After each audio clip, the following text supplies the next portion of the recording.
Welcome to Area DMG. I'm your host, Philip Wesley, the Mile High Mouth, and we're actually at Animation is Art, and we're going to go ahead and record a little video about identifying bootlegs and why it's important to know what you hang on your wall.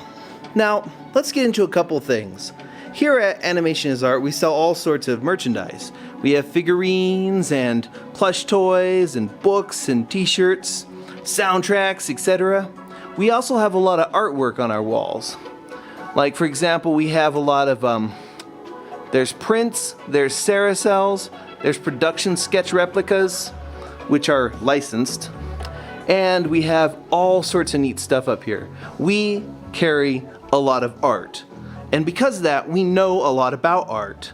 We know about where things come from, what they are, and what they mean.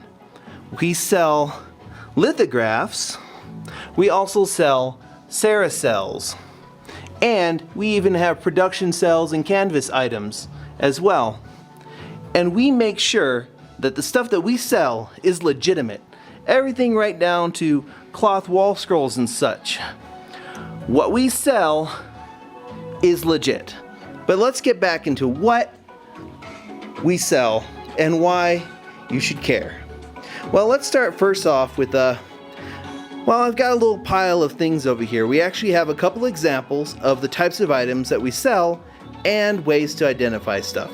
Let's start with posters. Posters are one of the most bootleg things, because anybody with a poster printer can print these little print puppies out off of DeviantArt or whatnot for a couple cents, and then there's even a place here in Aurora, Colorado that sells bootleg posters. Don't worry, we have an example of those. Let's first look at the real things. Now, posters come in many different types. For example, this is a promotional poster for Read or Die. It came folded. Posters come folded or they come rolled, and in some cases, particularly with promotional posters, they come flat. For example, here's a flat poster for the Hunger Games, handed out to promote the film. Promotional posters are intended to be free. The ones you have to pay more for usually come rolled, or they come in a paper or whatnot. And for this one here, we've got we have a movie poster in here that we're just showing it off. But yeah. Anyways, what you'll notice on a lot of these posters is that there's copyright information. At the time, Manga Entertainment owned the rights to Read or Die, the OVA. And you had this on there, 2001, 2003, all of the pertinent copyright information. This flat poster for the Hunger Games is chock full and littered with that. Pretty simple. Pretty much, posters, they come flat, they come rolled. The only places that make official licensed merchandise as far as posters are the companies themselves or Trends International. That's the official US distributor. But most legitimate posters will come from the companies that make them, and they're either given out free for promotional purposes or sold rolled for collectors. Then there's that's what a poster is essentially. Let me go ahead and move these back out of the way, and we'll get into some of the other items we have on our here. Well, now that I've shown you what real posters look like, let's take a look at fake posters. Now, these are fake posters. They're from some other store in the area that sells fake posters, and they sell them expensively. And they usually have little things like H09, there's no copyright information.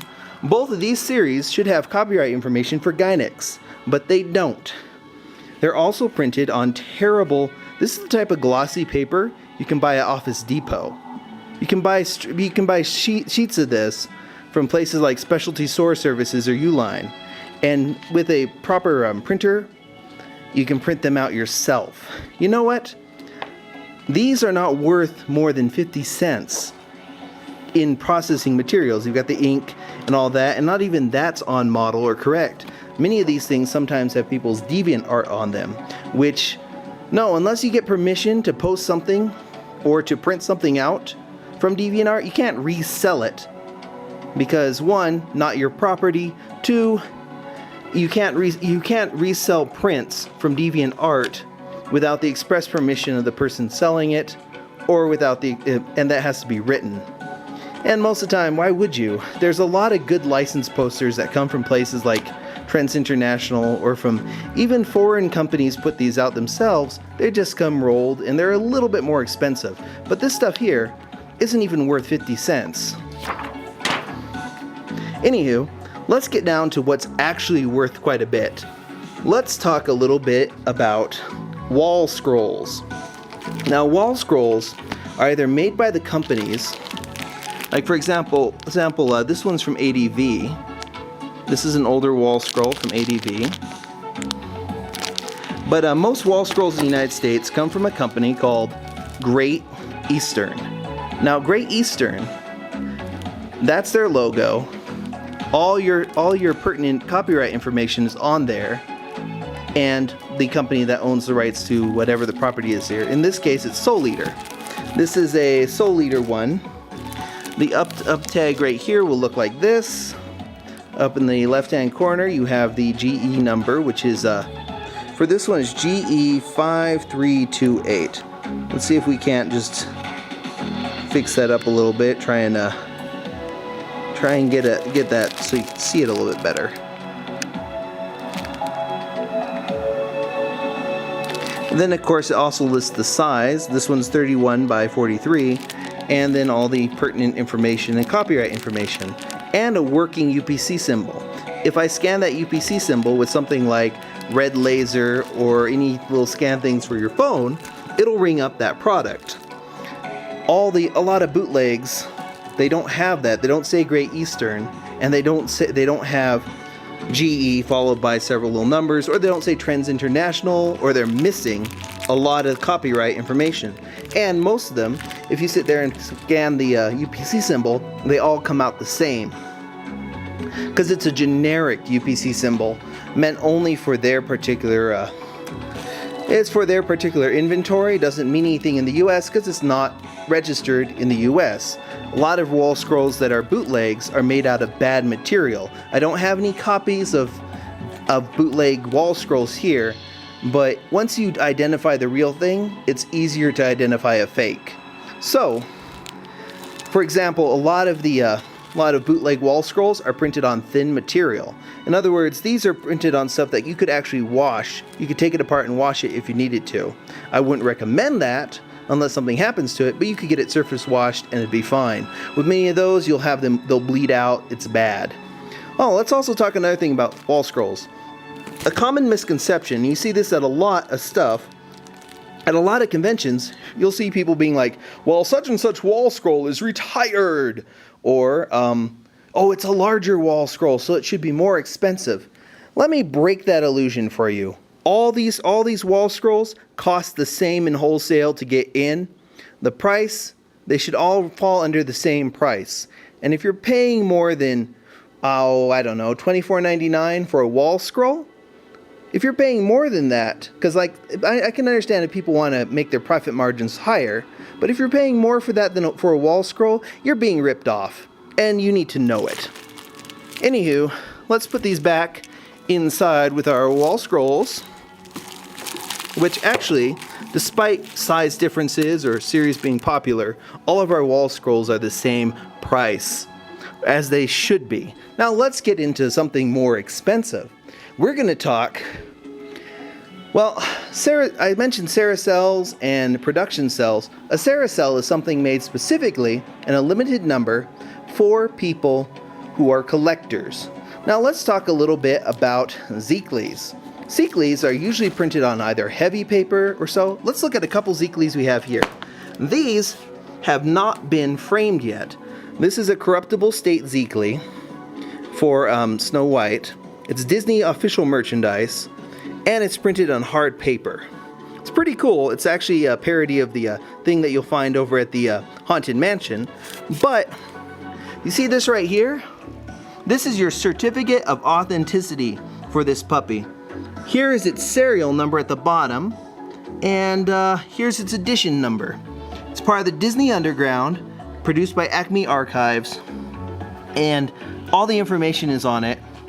Everything about it is legit.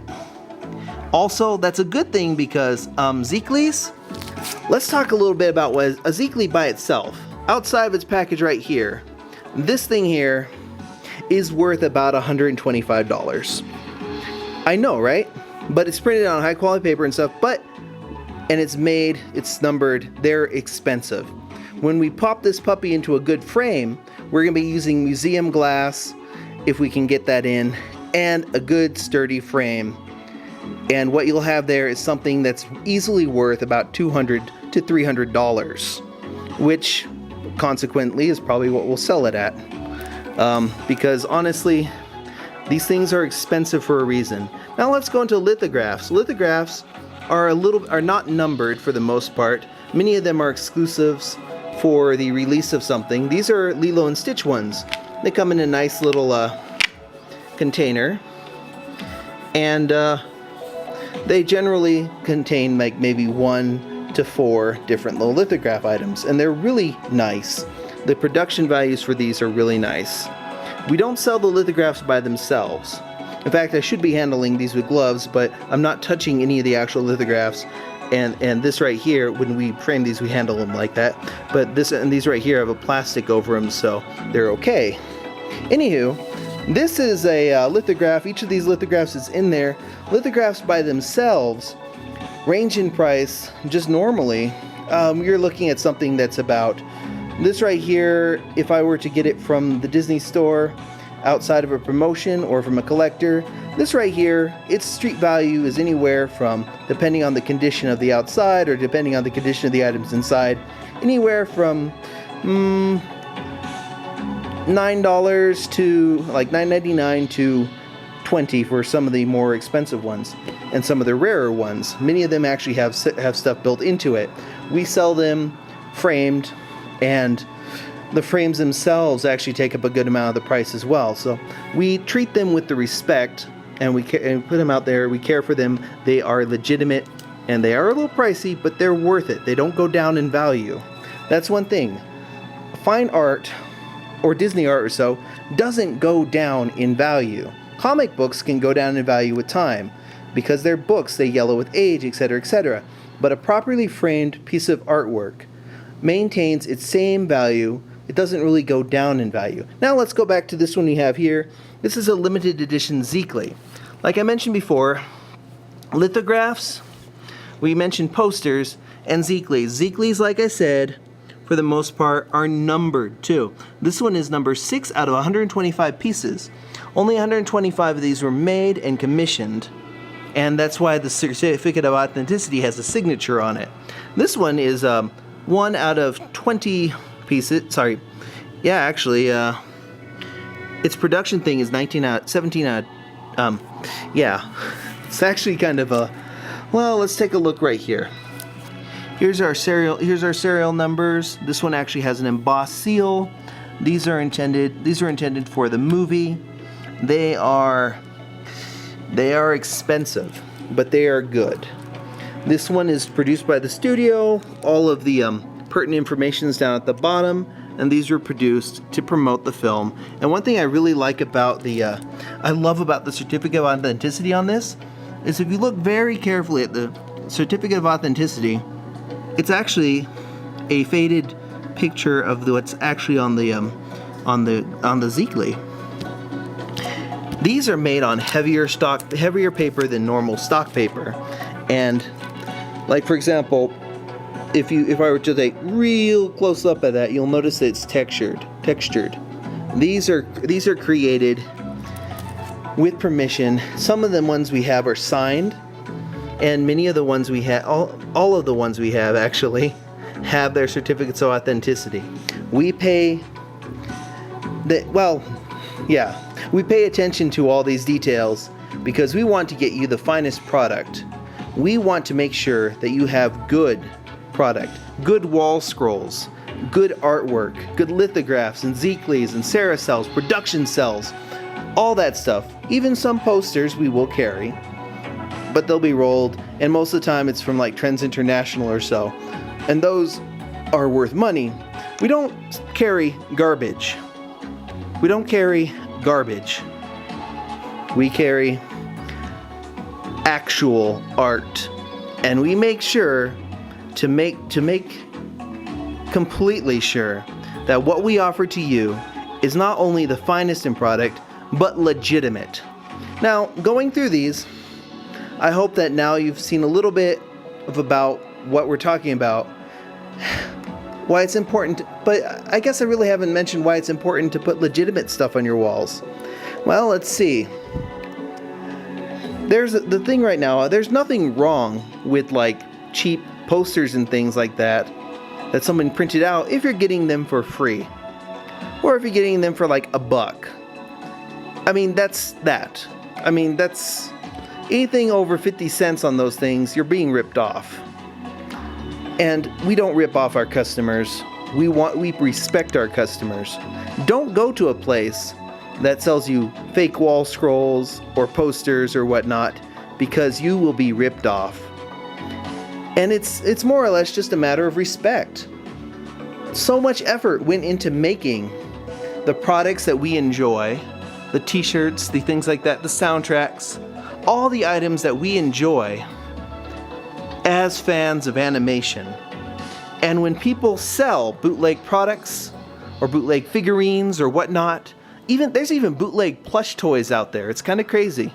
But when you sell fake products, you demean the effort and the artwork that it is. You demean and hurt the people who put all their effort into making these for you. Now, we only carry legitimate stuff, and we go out of our way to do it, like I've mentioned. I could mention DVDs. Like, DVDs are a thing. There are a lot of bootlegs out there, but when you're looking for that, just be wary, you know. I know there's like a bootleg set out there with every single Studio Ghibli film in it, but it's on these crappy DVD 5s, and it's kind of bad. The quality's bad. Stick to the studio. I mean, if you're buying Studio Ghibli, here in the United States, it's Disney. Disney owns everything, except for Grave of the Fireflies, which Sentai Filmworks owns. But anyways, yeah. It's just kind of our crusade, you know. You've seen our little thing on bootleg Game Boy Advance games. Bootlegs hurt people, and you shouldn't support people who sell bootlegs. This has been Philip Wesley with Area DMG on behalf of Animation is Art, explaining a little bit about posters, glicees, sericels, and legitimacy.